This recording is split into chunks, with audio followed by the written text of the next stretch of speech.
ছিল, সে নির্বাচনের মাধ্যমে বাংলাদেশের জনগণ ভোট দিক এবং তাদের ভোটের মাধ্যমে তাদের প্রতিনিধি নির্বাচিত করে বাংলাদেশের রাষ্ট্রীয় ক্ষমতা জনতার প্রতিনিধিদের হাতে তুলে দিক।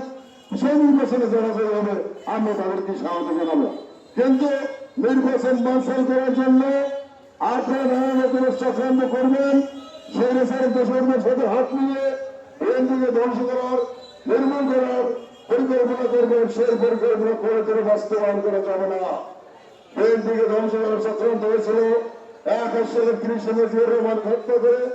বিএনপিকে ধ্বংস করার চক্রান্ত হয়েছিল 1910 সালের 26 মার্চ নির্বাচিত সরকারকে রাষ্ট্রীয়ভাবে নির্বাচিত সরকারকে সরিয়ে দিয়ে সামরিক আইন জারি করে এর 9 বছর রয়েছে বিএনপিকে ধ্বংস করার চেষ্টা করেছিল।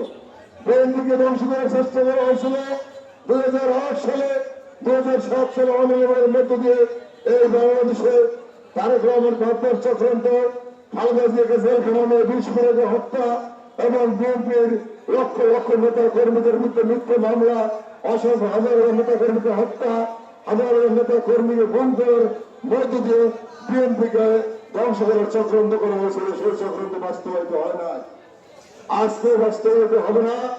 আগামী দিনে ইনশাআল্লাহ এই মতবাড়িয়ার টাকা সারা বাংলাদেশের জনগণ বিএনপির সাথে আছে, বিএনপির সাথে থাকবে।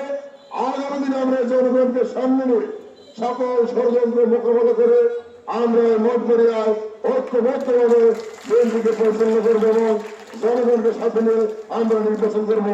ধন্যবাদ সবাইকে। স্যার সভাপতি, আমি সম্বোধন করতে বলে গেছি, আপনাদেরকে আমি সম্বোধন করতে চাই।